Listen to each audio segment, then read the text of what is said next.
আর ইসমাইলের বংশধরেরা মুহাম্মদ সাল্লাল্লাহু আলাইহি ওয়াসাল্লাম পর্যন্ত কোনোদিন কারো গোলাম হয়নি। মক্কার কাফের মুশরিকরা কোনোদিন কারো গোলাম ছিল না। কোনো রাজা বাদশাহ এসে কোনোদিন মক্কা দখল করেনি। মক্কার মতো শুষ্ক মরুভূমি কেউ কোনোদিন দখল করেনি। ফলত আবু তালেব কাফের হতে পারে, আব্দুল মুত্তালিব কাফের হতে পারে, মুশরিক হতে পারে, আবু সুফিয়ান কাফের মুশরিক হতে পারে, কিন্তু কারো 1 টাকা মেরে নিয়েছে আর প্রমাণ কেউ কোনোদিন দেখাতে পারবে না। কেন? এরা ইসমাইলের সন্তান, এরা জানেই না যে টাকা মারতে হয়, জানেই না যে মিথ্যা বলতে হয়।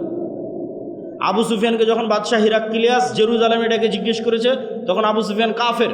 বদর, উহুদ, খন্দক প্রত্যেক যুদ্ধে মুহাম্মদ সাল্লাল্লাহু আলাইহি ওয়াসাল্লামের মুখোমুখি দাঁড়িয়ে আছে, সেনাপতি, কাফের মুশরিকদের সেনাপতি। তাও আবু সুফিয়ান মিথ্যা বলেন, কারণ মিথ্যা বলা জানেই না, বলবে কিভাবে? জানলে তো বলবে যে মিথ্যা বলতে হয়। এরা হচ্ছে ইসমাইলের সন্তান, কুরাইশ বংশের অধিকারী। এরা কোনোদিন কারো গোলাম ছিল না, ফলত 2 নম্বরই রাস্তা এরা জানে না। আল্লাহর নবী যখন তাওহীদের দাওয়াত নিয়ে আসলো, এরা তাওহীদ রিসিভ করলো, তখন আগে থেকে জন্মগত নেতৃত্ব, সত্যবাদিতা, আমানতদারিতা, ন্যায়পরায়ণতা, তার সাথে যুক্ত হলো তাওহীদ। যে ছোট্ট মক্কা নগরীর নেতারা হয়ে গেল সারা বিশ্বের নেতা। আল্লাহ! কোথায় আবু তালেব কাফের অবস্থায় মৃত্যুবরণ করলো, সে আবু তালেবের ছেলে আলী হয়ে গেল চতুর্থ খলিফা। আবু সুফিয়ান মুসলমান হয়ে গেলেন, আবু সুফিয়ানের ছেলে মুআবিয়া। তারপরে উমাইয়া খেলাফত, এইদিকে ভারত, ওইদিকে স্পেন, ওইদিকে আফ্রিকা, ওইদিকে মধ্য এশিয়া, অর্ধবিশ্ব জয় করে ফেলেন। তাহলে গায়েবে নেতা নির্ধারিত হচ্ছে কিভাবে? সত্য বললে, ন্যায়পরায়ণ হলে, আমানতদার হলে নেতৃত্বের যোগ্য, না হলে ক্রস, নেতার নাম থেকে নাম কাটা। তাহলে এখন আমাদের মধ্যে গণতন্ত্র দেওয়াই আছে, সুদী প্রথা চালু রাখাই আছে, যেন কোনো সত্যবাদী, আমানতদার, ন্যায়পরায়ণ নেতা উঠেই আসতে না পারে। কেন? গণতন্ত্রের সিস্টেম এত জঘন্য, এত নিকৃষ্ট, এখানে এক দলের নেতা আর এক দলের নেতার বিরুদ্ধে তো বলবেই। একই আসনের মনোনয়ন প্রার্থী একই দলের একজন আর একজনের বিরুদ্ধে মিথ্যা বলবে।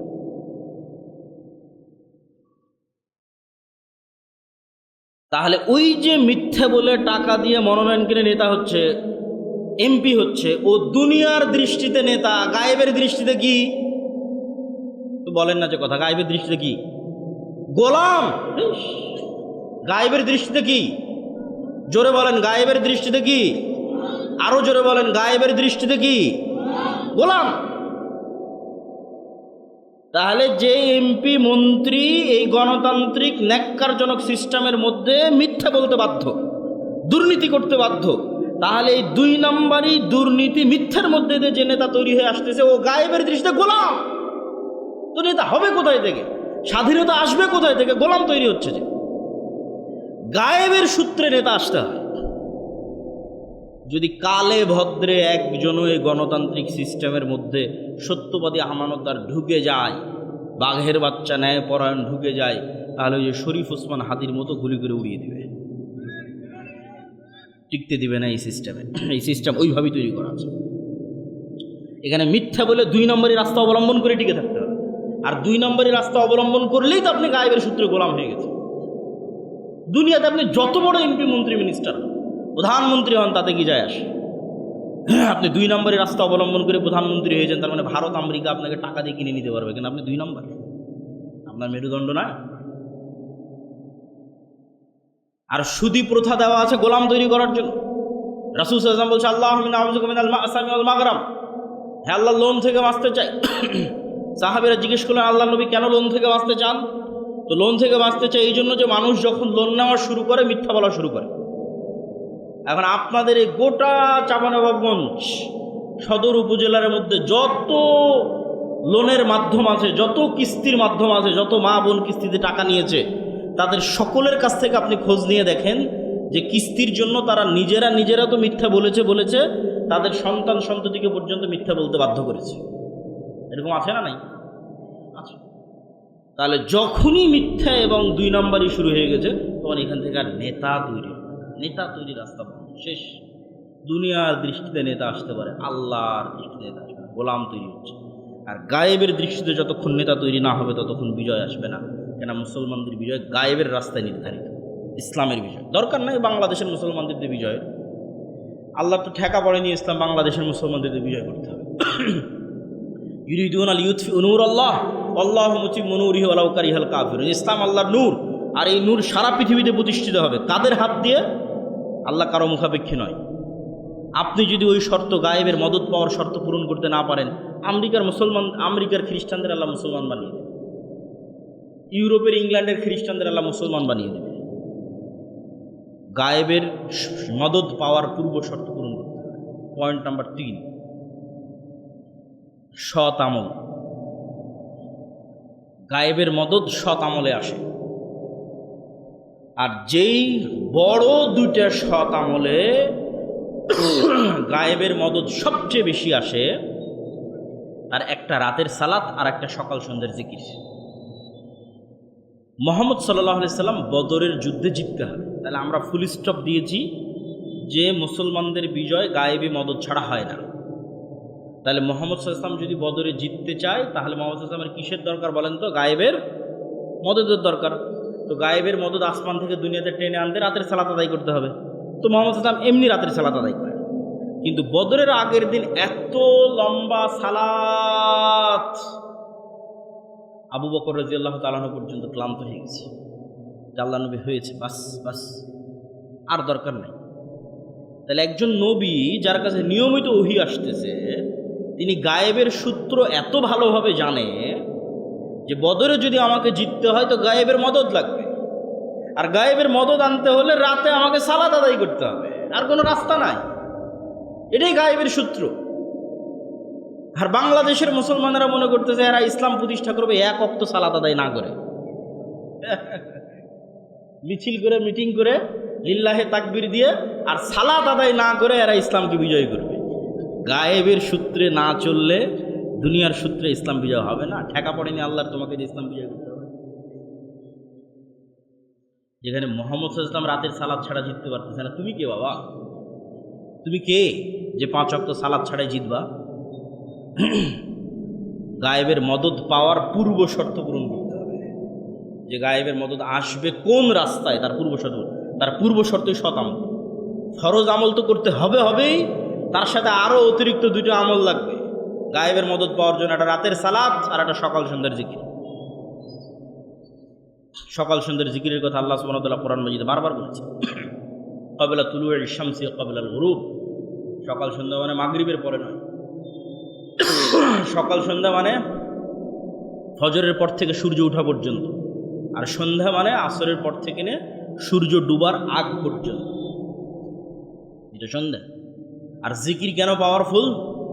আওয়াজ সবচেয়ে পাওয়ারফুল। আল্লাহ কুন ফায়াকুন দিয়ে সমগ্র আসমান জমিন পৃথিবী সৃষ্টি করেছে। আওয়াজ, ইসরাফিলের বাঁশির আওয়াজ দিয়ে সমগ্র আসমান জমিন পৃথিবী ধ্বংস করে দিবে। আর এই যে কিছুক্ষণ আগেই তো শুনলেন যে সব তাসবিহ পাঠ করে, এগুলোর আওয়াজ হচ্ছে, আমরা শুনতে পাই আর শুনতে না পাই, সবগুলোর আওয়াজ হচ্ছে। আর এই যে কোরআন মুসলমানদের দেওয়া আল্লাহর সবচেয়ে বড় মুজিজা, মুসা আলাইহিস সালামের লাঠির চেয়ে পাওয়ারফুল। দরুদ ও সালাম বর্ষিত হোক পৃথিবীর সর্বশেষ ও সর্বশ্রেষ্ঠ রাসূল আহমদ মুহাম্মদ মুস্তাফা সাল্লাল্লাহু আলাইহি ওয়াসাল্লামের প্রতি। সম্মানিত উপস্থিতি, আজকে আপনাদের অত্র অনুষ্ঠানে আমার সংক্ষিপ্ত বক্তব্যের বিষয়বস্তু মুসলিম উম্মার অধঃপতন এবং তা থেকে উত্তরণের উপায়। আজকে সমগ্র বিশ্বে মুসলমানেরা যে গোলামি এবং দাসত্বের জীবন যাপন করছে, সেই গোলামি এবং দাসত্বের জীবন থেকে মুক্ত হয়ে স্বাধীনতার রাস্তা কি, এটি মূলত আজকের আলোচনার বিষয়বস্তু। তবে তার পূর্বে আজকের যে যুব সমাজ এই অনুষ্ঠানের আয়োজন করেছে, তারা কিছুক্ষণ পূর্বে আপনাদের কাছে খরচের যে হিসাব পেশ করলো, সেটিকে সামনে রেখে তাদের পক্ষ থেকে আপনাদের কাছে অর্থনৈতিক সহযোগিতার যে আহ্বান আছে, সেই আহ্বানটা একটু ব্যাখ্যা দিয়ে না তুলে ধরলে আপনাদের পক্ষে দান করা সহজ হবে না। পৃথিবীতে যেমন মানুষ বিপদ আপদে পড়লে টাকা দিয়ে বাঁচতে পারে, কেস কোর্ট কাচারি মামলা মোকদ্দমা অসুখ বিসুখ, ক্লিনিক, হাসপাতাল, মেডিকেল, অপারেশন, যে কোনো বিপদে সবার আগে টাকার দরকার হয়। ছেলে মেয়ের বিয়ে শাদী, পড়াশোনা, আগে টাকার দরকার। কিয়ামতের মাঠেও আল্লাহর দরবারে আপনার নামে এরকম অসংখ্য কেস, কোর্ট কাচারি, মামলা মোকদ্দমা উপস্থিত হবে। আর মজার বিষয় হচ্ছে কিয়ামতের মাঠেও টাকা দিয়ে বাঁচা যাবে। দুনিয়াতে যেমন টাকার জরিমানা দিয়ে বাঁচা যায়, কিয়ামতের মাঠেও টাকার জরিমানা দিয়ে বাঁচা যাবে। কিন্তু দুনিয়াতে টাকা না থাকলে যেমন এর কাছ থেকে চেয়ে কর্জ নিয়ে একত্রিত করা যায়, কিয়ামতের মাঠে আর এই সুযোগটা থাকবে না। টাকাটা আগে থেকেই পাঠানো থাকতে হবে, তাহলে কাজে লাগবে। আগে থেকে যদি টাকা পাঠানো না থাকে তাহলে তখন আর টাকা তৈরিও করা যাবে না, কারো থেকে নেওয়াও যাবে না। কিন্তু টাকা যদি আগে থেকে পাঠানো থাকে তাহলে সেই টাকা দিয়ে কিয়ামতের মাঠের বিপদে ওই টাকাকে ব্যবহার করা যাবে। দুনিয়ার কোনো মানুষের পক্ষে জান্নাতের গ্যারেন্টি ইবাদতের চ্যালেঞ্জে অথবা গুনাহ মুক্ত থাকার চ্যালেঞ্জে দেওয়া সম্ভব নয়। উপস্থিত মাজমার কেউ বলে দিবে যে আমি জীবনে কোনো দিন এক ওয়াক্ত সালাত কাজা করিনি, এটা যেমন কঠিন। আবার যদি কেউ বলতে পারে যে হ্যাঁ আমি জীবনে এক ওয়াক্ত সালাত কাজা করিনি, তো তার জন্য এটা বলা কঠিন যে আমি এক ওয়াক্ত সালাত কাজা করিনি, ঠিক আছে, প্রত্যেক সালাতে শুরু থেকে শেষ পর্যন্ত আমি আল্লাহকেই স্মরণে রেখেছি, দুনিয়ার কথা একবারও স্মরণ করিনি, এই গ্যারেন্টি দেওয়াও কঠিন। তাহলে মানুষের ইবাদতে কমতি আছে না নাই? কমতি আছে। তাহলে ইবাদতের গ্যারেন্টি দিয়ে কেউ বলতে পারবে যে আমি নিশ্চিত জান্নাতে যাব? পারবে না। কেউ এটাও বলতে পারবে না যে আমি শতভাগ নিষ্পাপ, অতএব আমি নিশ্চিত জান্নাতে যাব। তাহলে পাপ মুক্ত থাকার চ্যালেঞ্জ অথবা ইবাদতের পূর্ণাঙ্গতার গ্যারেন্টি দিয়ে কারো ক্ষমতা নাই জান্নাতে যাবেই যাবে এই নিশ্চয়তা দেবে। তাহলে জান্নাতে যে আমরা যাবই এই নিশ্চয়তা পাওয়ার শুধু দুইটা রাস্তা আছে, ইবাদত দিয়ে সম্ভব নয়, গুনাহ মুক্ত মানুষ থাকতে পারে না। তাহলে নিশ্চিত জান্নাতের দুইটা রাস্তা। ইন্নাল্লাহ আশতারা মিনাল মুমিনিনা আনফুসাহুম ওয়া আমওয়ালাহুম বিআন্না লাহুমুল জান্নাহ। আল্লাহ জান্নাত বিক্রি করবে, মানুষ জান্নাত কিনবে। এই কেনা বেচাটা ঠিক যেমন আপনারা হায়াতের মোড়ে জমি কিনেন, চাঁপাইনবাবগঞ্জ শহরে কিনেন, রাজশাহী শহরে কিনেন, ঢাকায় কিনেন, এই জমি কেনা বেচা যেমন ব্যবসা, আল্লাহ জান্নাতের প্লট আর ফ্ল্যাট বিক্রি করবে, এটাও ব্যবসা। হাল আদুল্লুকুম আলা তিজারাতিন তুনজিকুম মিন আযাবিন নার। আমি কি তোমাদের এমন কোনো ব্যবসার কথা বলে দিব না? এই ব্যবসাটা হবে আল্লাহর সাথে। আর এই ব্যবসার মজার দিক হচ্ছে এই ব্যবসা শতভাগ লাভজনক। কেন শতভাগ লাভজনক তাও বলব, তার আগে একটু বুঝে নিই যে দুইটা জিনিসে নিশ্চিত জান্নাত বিক্রি হবে, মানে গ্যারেন্টি, মিস হওয়ার কোনো চান্স নাই। এক, মানুষ তার নিজের জীবনটাই যদি আল্লাহর রাস্তায় আল্লাহর জন্য দিয়ে দেয়, তাহলে যখন তার রক্তের ফোঁটা মাটিতে পড়বে, তো রক্তের ফোঁটা মাটিতে পড়ার আগে ইবাদতে যত কমতি ছিল আর যত গুনাহ ছিল সব কমতি পূরণ হয়ে যাবে, সব গুনাহের কাফফারা হয়ে যাবে, ওর কাছে জান্নাত বিক্রি হয়ে গেছে। বলেন আল্লাহু আকবার। তাহলে নিশ্চিত জান্নাতের একটা রাস্তা শহীদ হয়ে যাবে, মিস নাই, বিক্রি হয়ে যাবে জান্নাত। নিশ্চিত জান্নাতের আর একটা রাস্তা হচ্ছে টাকা দিয়ে জান্নাত কিনে নেওয়া। আল্লাহ কোরআনের আয়াতের মধ্যেই বলেছে, যে আয়াতটা আমি আপনাদের সামনে তেলাওয়াত করেছি। জান্নাত বিক্রি হবে দুইটা জিনিসের কাছে, একটা তোমার জীবনের কাছে, জীবন দিয়ে দাও আল্লাহর রাস্তায়, জান্নাত বিক্রি হয়ে যাবে। দুই, টাকা দিয়ে জান্নাত কিনে নাও। ইবাদত দিয়ে জান্নাতে যাওয়ার পূর্ব শর্ত পূরণ হয়, কিন্তু জান্নাতে যাওয়ার গ্যারেন্টি অর্জিত হয় না। পূর্ব শর্ত পূরণ হয় বলতে, যে সালাত আদায় করে না ওর তো কোনো হিসাবই নেই, কি দান কি সাদকা আর কি কোনো কিছুই কাউন্ট নেই। তাহলে জান্নাতে যাওয়ার পূর্ব শর্ত খাতায় নাম অন্তত থাকে, সেটা ইবাদত। কিন্তু নিশ্চয়তা, নিশ্চিত জান্নাতে যেতে চাই, দুইটা দিয়ে সম্ভব, শহীদ হওয়া দিয়ে টাকা দিয়ে। টাকা দিয়ে কেন জান্নাত সম্ভব? দুনিয়াতে আল্লাহ সুবহানাহু তাআলা অসংখ্য ইবাদতের কমতি আর অসংখ্য গুনাহের কাফফারা টাকা দিয়ে করার ব্যবস্থা করে দিয়েছে।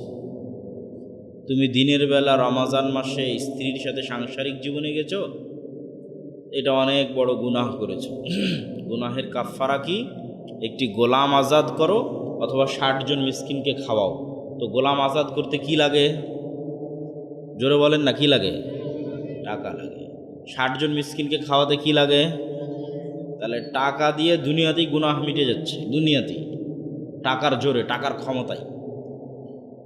এবার হজ করতে গেছেন, ওমরা করতে গেছেন, অনেক কিছু মিস হয়ে গেছে, জামরায় পাথর নিক্ষেপ করতে পারেন। তো মুআল্লিম বলছে এই ইবাদতের কমতি পূরণেরও রাস্তা আছে, টাকার পাওয়ার। টাকা দিয়ে দুম্বা কিনে, খাসি কিনে আল্লাহ রাস্তায় কুরবানি দিয়ে দেন, এটাকে বলে দম। তাহলে ইবাদতে যে কমতি হয়ে গেছে ওটা পূরণ হয়ে যাবে, বলেন আল্লাহু আকবার। তাহলে টাকা দিয়ে দুনিয়াতেই গুনাহের কাফফারা হবে টাকার পাওয়ারে, ইবাদতের কমতি পূরণ হবে টাকার পাওয়ারে। এই টাকার ক্ষমতা কিয়ামতের মাঠেও দেখানো যাবে, ইবাদতের কমতি পূরণে এবং গুনাহের কাফফারায়। আর মানুষ যত মামলা মোকদ্দমা নিয়ে আসবে, আল্লাহ আমার নামে গীবত করেছে, আমার নামে অপবাদ দিয়েছে, হ্যাঁ ঠিক আছে, এই সেই যা আছে মানুষের মামলা মোকদ্দমা সব ট্যাকেল দেওয়া যাবে যদি কিয়ামতের মাঠে আপনি ধনী অবস্থায় উঠেন।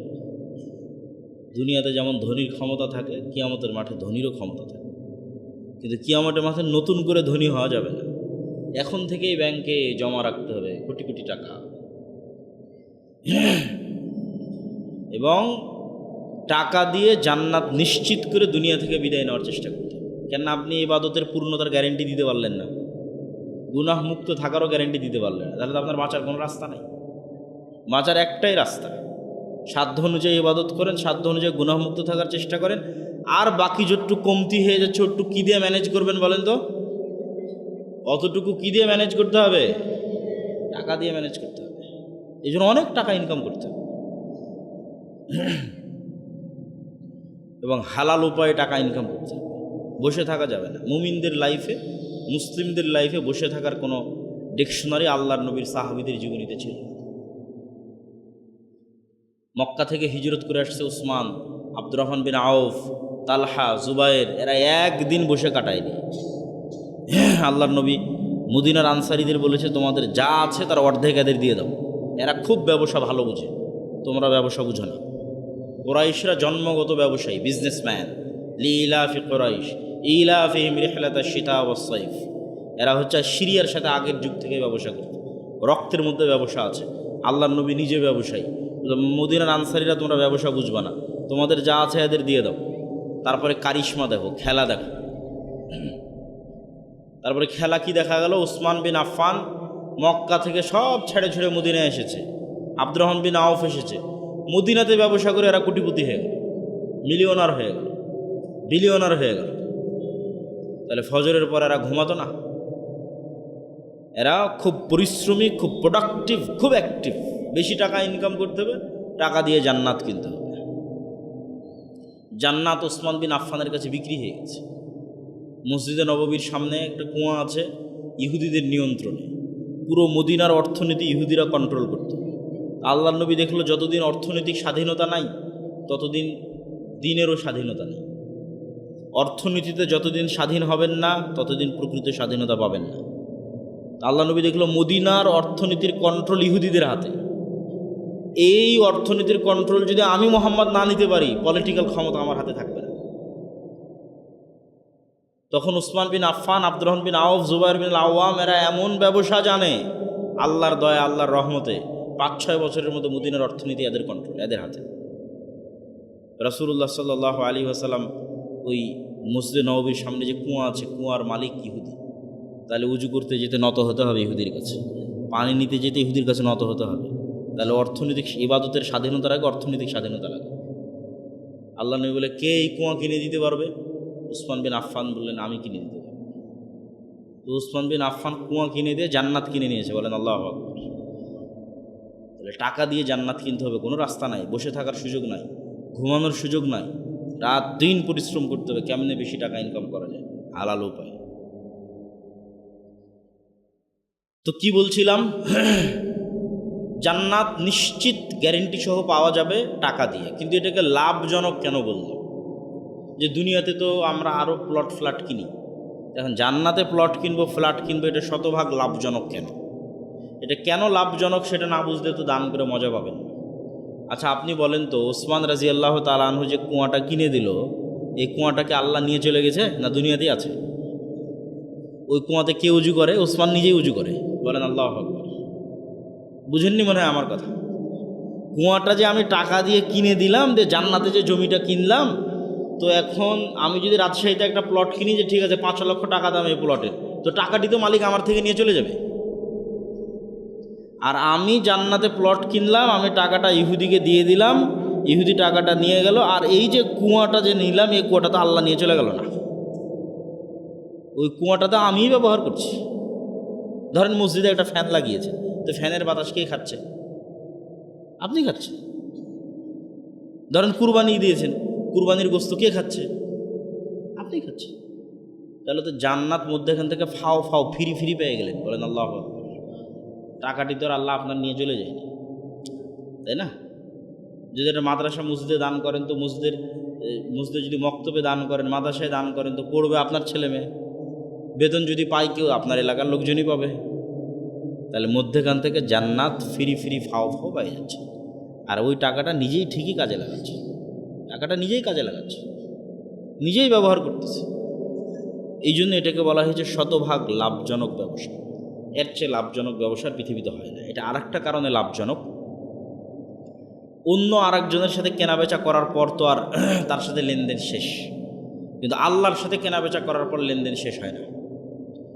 আল্লাহ বলতেছে, কেউ যদি আমার সাথে কেনাবেচা করে, ঠিক আছে, জান্নাতে জমি বিক্রি হবে, ও জান্নাতের জমি কিনতে চায়, প্লট এবং ফ্ল্যাট কিনতে চায়, এই জন্য দুনিয়াতে দান করতেছে। তো দান করার পর কেনাবেচা শেষ হয়ে যায়নি। ও যেটুকু দান করলো ওটুকু তো আমি নিলামই না, ওই তো দুনিয়াতে ব্যবহার করলো। পরই মসজিদের ফ্যানের বাতাস ওই খালো, পরই মসজিদের এসির বাতাস ওই খালো, পরই কুরবানির গোস্ত ওই খালো, আমি তো নেইনি। কিন্তু যে টাকাটা এটার জন্য ব্যয় করেছে, এই টাকাটা যে আমার অ্যাকাউন্টে জমা হলো, এটাকে আমি আল্লাহ বাড়াতেই থাকি, বাড়াতেই থাকি, বাড়াতেই থাকি, বাড়াতেই থাকি। 700 গুণ, চাইলে তার চেয়েও বেশি বাড়াই। বলেন আল্লাহ। তো নেন, এর চেয়ে বড় লাভজনক ব্যবসা দুনিয়াতে আছে? কারোর সাথে এর চেয়ে বেশি লাভজনক ব্যবসা আপনি করতে পারবেন না, যে লাভজনক ব্যবসা আল্লাহর সাথে। তো এই জন্য দান করতে হবে, টাকা উপার্জন করতে হবে, দান করতে হবে। যারা আজকের যুব সমাজ আছে, তারা যদি বৈঠকি দান উঠাতে চায়, তাহলে এখনই ঢুকে যাও। আমরা আমাদের মূল বক্তব্য এখনও শুরু করিনি, মূল বক্তব্যের বিষয় এখনও যায়নি। বৈঠকি দানে সকলকে অংশগ্রহণ করার উদাত্ত আহ্বান জানাচ্ছি। আমাদের মূল বক্তব্য হচ্ছে মুসলমানদের গোলামি এবং মুক্তির উপায়। কই তোমাদের স্বেচ্ছাসেবক? কই বাবা? হ্যাঁ, কই? কেউ তো যায় না। তো মুসলমানদের গোলামি এবং গোলামি থেকে মুক্তির উপায় 4টে পয়েন্টে আলোচনা করব। 1 নাম্বার ঈমান বিল গায়েব, 2 নাম্বার নেতৃত্বের বিকাশ, 3 নাম্বার সৎ আমল, 4 নাম্বার শিক্ষা ও জ্ঞান। ঈমান বিল গায়েব, গায়েব মানে যা চোখে দেখা যায় না, তাকে বলে গায়েব। এখানে আজকে আমি এসেছি না আব্দুর রাজ্জাক বিন ইউসুফ এসেছে, আপনারা দেখেই চিনে নিতে পেরেছেন, ও আবদুল্লাহ বিন আব্দুর রাজ্জাক এসেছে। একটা হিন্দুকেও যদি দেন, ও যদি চিনে আমাকে, ও দেখলে বলবে হ্যাঁ আবদুল্লাহ বিন আব্দুর রাজ্জাক এসেছে। এই দেখা জিনিসের স্বীকৃতি দিতে কেউ মুমিন হয় না, তাহলে তো হিন্দুও মুমিন হয়ে যেত। দেখা জিনিসের স্বীকৃতিতে মুমিন হলে, তাহলে মুমিন হবে কিসে? এখানে আজকের জালসায় যে ফেরেশতারাও আছে, এটা কয়জন বিশ্বাস করে রে বাবা? বুঝেননি মনে হয় আমার কথা? ফেরেশতাদের কি দেখা যায়? দেখা যায় না। তাহলে এখানে আজকের জালসায় ফেরেশতারাও বসে আছে, এই ঈমানটা আপনার কোন লেভেলে? এমনি কথার কথা, হ্যাঁ আছে ফেরেশতা, শেষ, এই মুমিন হয়নি, মুমিন হতে পারল না। আপনি যে উপস্থিত আছেন এটা যত সত্য, আমি যে বক্তব্য দিচ্ছি, আমার আওয়াজ শুনতেছেন, আমাকে দেখতেছেন, এটা যত সত্য, এর চেয়ে বেশি সত্য যে এখানে এখন ফেরেশতারা আছে। বলেন আল্লাহু আকবার। এই লেভেলের ঈমান যখন হবে, তখন আপনি মুমিন। এটাকে বলে ঈমান বিল গায়েব, গায়েবের উপর ইয়াকিন। আল্লাহ সুবহানাহু ওয়া তাআলা কোরআন মাজিদে বলছে, যালিকাল কিতাবু লা রাইবা ফীহি হুদাল লিল মুত্তাকিন আল্লাযীনা ইউমিনুনা বিল গায়ব। যারা গায়েবে ইয়াকিন রাখে তারাই হচ্ছে মুত্তাকি, তারাই হচ্ছে মুমিন। তো কেন বলছি মুসলমানদের মুক্তির রাস্তা গায়েবে ইয়াকিন রাখা? কেননা গায়েবের কিছু সূত্র আছে যা দুনিয়ার সূত্রের সাথে মিলবে না। যেমন এখন যে আপনি দান করছেন, তো দুনিয়ার সূত্র অনুযায়ী আপনার পকেট থেকে টাকা কমে গেল না বাড়লো? আপনার পকেট থেকে টাকা কমলো না বাড়লো? এই যে 1000 টাকা আমি যদি আমার পকেট থেকে বের করি, তাহলে আমার পকেট থেকে টাকা কমলো না বাড়লো? বলেন, কমলো। করে এখানে দিয়ে দিলাম, এটা সেম এই কাজই গায়েবের সূত্র অনুযায়ী প্লাস হয়ে গেছে, যেটা আমরা দেখতে পাচ্ছি না। ইয়ামহাকুল্লাহুর রিবা ওয়া ইরবিস সাদাকাত। সুদে টাকা কমে, দানে টাকা বাড়ে। তাহলে দুনিয়ার সূত্রেতে টাকা কমে গেল, গায়েবের সূত্রে টাকা বেড়ে গেল। এই গায়েবের সূত্রে যে টাকা বেড়ে গেল, এটার প্রভাব দেখা যাবে 5 বছর পর, 10 বছর পর। এই 1000 টাকা দান করাতে কত টাকা বাড়লো আমার, এটা 5 বছর, 10 বছর, 20 বছর পর বোঝা যাবে যে আসলে কত টাকা বাড়লো। কিন্তু টাকাটা কিন্তু গায়েবে আজকেই প্লাস মাইনাস হয়ে গেছে। গায়েবের সূত্র, দুনিয়ার সূত্রে এখন মাইনাস অবস্থায় আছে। ঠিক সুদ যখন নিচ্ছেন তখন দুনিয়ার সূত্রে প্লাস, দিলাম 1000 টাকা ধার, নিলাম 1500, কিন্তু সাথে সাথেই এটা গায়েবে মাইনাস হয়ে গেছে। গায়েবে যে মাইনাস হয়ে গেছে এটা বোঝা যাবে 5, 10 বছর, 15 বছর, 20 বছর, 50 বছর, 100 বছর পরে। তো গায়েবের সূত্র যতক্ষণ না জানবেন ততক্ষণ আপনি বুঝতে পারবেন না যে মুসলমানদের বিজয় কিভাবে হবে। আপনি আপনার মতো একটা রাস্তা বের করে নিয়ে বলবেন এটা দিয়ে ইসলামের বিজয় হবে, হবে না। গায়েবে যেভাবে নির্ধারিত আছে যে এটাই মুসলমানদের বিজয়ের রাস্তা, ওটাই ফলো করতে হবে। তো গায়েবে নির্ধারিত মুসলমানদের বিজয়ের রাস্তা কোনটা, এটা যদি দেখতে চান তাহলে নবীদের জীবনী দেখতে হবে, যে নবীদের জীবনীতে কিভাবে বিজয় নির্ধারিত হয়েছে। ওটাই গায়েবের রাস্তা। গায়েবকে আল্লাহ কোরআনে প্রকাশ করে দিয়েছে, গায়েবকে আল্লাহ সুবহানাহু ওয়া তাআলা নবীদের জীবনীতে প্রকাশ করে দিয়েছে। যে পৃথিবী কিভাবে চলে তার সিস্টেম তোমরা জেনে নাও, গায়েব কিভাবে কাজ করে সেটা তোমরা জেনে নাও। যেমন গায়েবের একটা সূত্র, ইউসাব্বিহু লিল্লাহি মা ফিস সামাওয়াতি ওয়া মা ফিল আরদ, এটা গায়েবের সূত্র, আল্লাহ কোরআনে বলে দিয়েছে। গায়েবের নিউজ, সংবাদ কি, আসমান জমিন এবং তার মধ্যে যা কিছু আছে সব আল্লাহর তাসবিহ পাঠ করে। তাহলে এখন এই মোবাইলও তাসবিহ পাঠ করতেছে, এই চায়ের কাপও তাসবিহ পাঠ করতেছে, আমার জামাও তাসবিহ পাঠ করতেছে, এই প্যান্ডেলও তাসবিহ পাঠ করতেছে, এটা গায়েবের নিউজ। এইটার উপর যেই দিন আপনার ইয়াকিন তৈরি হবে, বিজয় নিশ্চিত। এই গায়েবের নিউজের উপর যতদিন ইয়াকিন আসবে না, বিজয়ের কোনো ধারে কাছেও যেতে পারবেন না। এবার বাস্তব উদাহরণে চলেন, যে বাস্তব উদাহরণে আপনাকে দেখায় যে গায়েবের উপর ইয়াকিন ছাড়া বিজয় সম্ভব নয়। মুসা আলাইহিস সালাতু ওয়াস সালামকে যেদিন আল্লাহ বললেন ইযহাবি ইলা ফিরআউন ইন্নাহু তাগা, যাও ফেরাউনের কাছে দাওয়াত দাও, ফেরাউন চরম অহংকারী। ওই দিন মুসা আলাইহিস সালাতু ওয়াস সালাম চাঁপাইনবাবগঞ্জের দেবীনগর ইসলামপুর চরবাগডাঙ্গা ইউনিয়নের চরের, পদ্মা নদীর চরের সাধারণ একজন কৃষক, আজকের আমেরিকার প্রেসিডেন্ট ডোনাল্ড ট্রাম্পের কাছে যদি যেতে বলা হয় আপনাকে যে যান আমেরিকার প্রেসিডেন্ট ডোনাল্ড ট্রাম্পের কাছে দাওয়াত দিতে হবে, তো এই সাধারণ কৃষক আজকের আমেরিকার প্রেসিডেন্টের তুলনায় যত দুর্বল, ওই দিন মুসা আলাইহিস সালাম ফেরাউনের তুলনায় তার চেয়ে বেশি দুর্বল, কয়েক শতগুণ, কয়েক হাজার গুণ বেশি দুর্বল। কেন? ছোট্ট পয়েন্টে পয়েন্টে বললে আপনি বুঝে যাবেন কেন মুসা আলাইহিস সালাম দুর্বল। মুসা আলাইহিস সালামকে যেই দিন বলা হচ্ছে যাও মিশরে দাওয়াত দাও, ওই দিন মিশরের আদালতে মুসা আলাইহিস সালামের নামে ফাঁসির রায় হয়ে আছে, ঢুকলেই জবাই করা হয়। তাহলে আপনাকে যখন বলা হচ্ছে যাও আমেরিকাতে যাও, তখন আমেরিকার আদালতে আপনার নামে ফাঁসি হয়ে আছে। 2, আপনাকে যখন বলা হয়েছে যাও আমেরিকাতে যাও, তখন আপনি এলাকাতে নাই, পালিয়ে আছেন। এখনও তো অনেক পলাতক আসামি দুবাই, কানাডায় আলিশান জীবনযাপন করছে, কিন্তু মুসা আলাইহিস সালাম যখন পলাতক তখন মানুষের বাড়ির কাজের লোক। তাহলে আপনার বাড়ি হতে পারে ইসলামপুর চরবাগডাঙ্গা দেবীনগর চাঁপাইনবাবগঞ্জ, কিন্তু আপনি পালিয়ে আছেন হয় দিল্লিতে, না হয় করাচিতে, না হয় আফগানিস্তানে, না হয় দুবাইয়ে। কী অবস্থায় পালিয়ে আছেন? মানুষের বাড়িতে কাজের লোক হিসেবে পালিয়ে আছেন। কতদিন থেকে পালিয়ে আছেন? 10 বছর থেকে পালিয়ে আছেন। এমন সময় আপনাকে বলা হচ্ছে যাও আমেরিকাতে, তোমাকে দাওয়াত দিতে হবে ডোনাল্ড ট্রাম্পের কাছে, আর অমতো অবস্থায় যে আমেরিকায় আপনার নামে ফাঁসি হয়ে আছে। কথা কি আমার বোঝা যায়? কেন চরবাগডাঙ্গার একটা গরিব চরের কৃষকের চেয়ে মুসা আলাইহিস সালাম বেশি দুর্বল?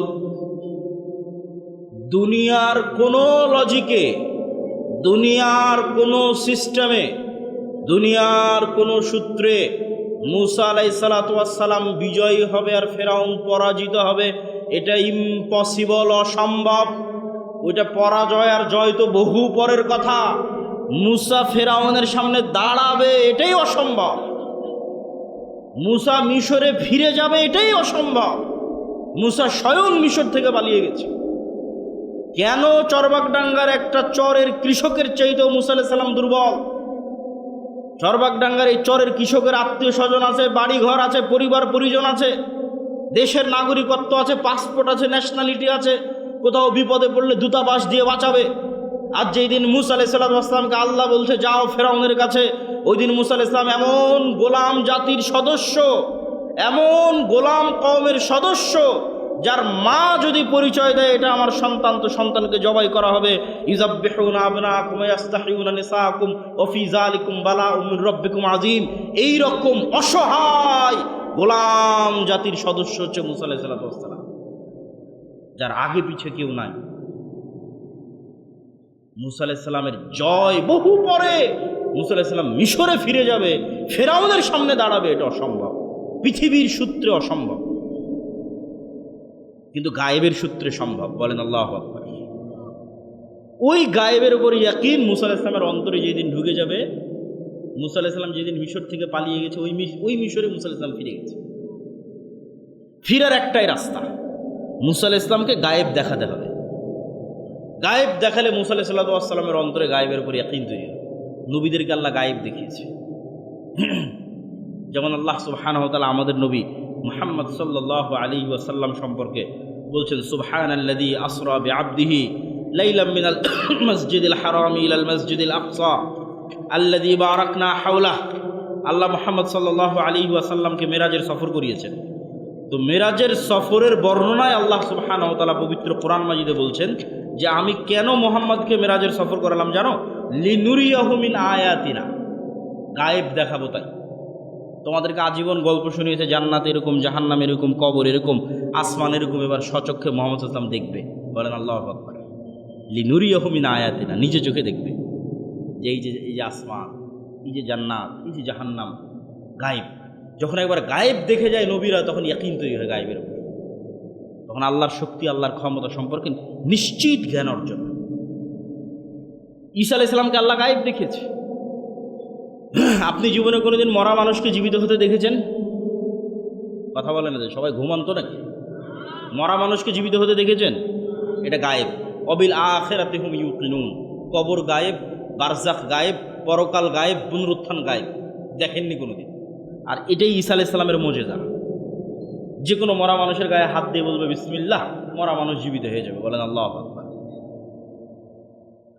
এখন মুসা আলাইহিস সালাম যতক্ষণ গায়েব না দেখেছে, মুসা আলাইহিস সালাম তো ফেরাউনের সামনে দাঁড়াতেই পারবে না। মুসা আলাইহিস সালামকে আল্লাহ বলছে, মুসা তোমার হাতে কি? আল্লাহ লাঠি। কি করো? তো এই করি। আল্লাহ বলেনি জান্নাত থেকে একটা স্পেশাল লাঠি দিলাম, এটা ছাড়ো সাপ হয়ে যাবে। জান্নাতের স্পেশাল লাঠি সাপ হতেই পারে?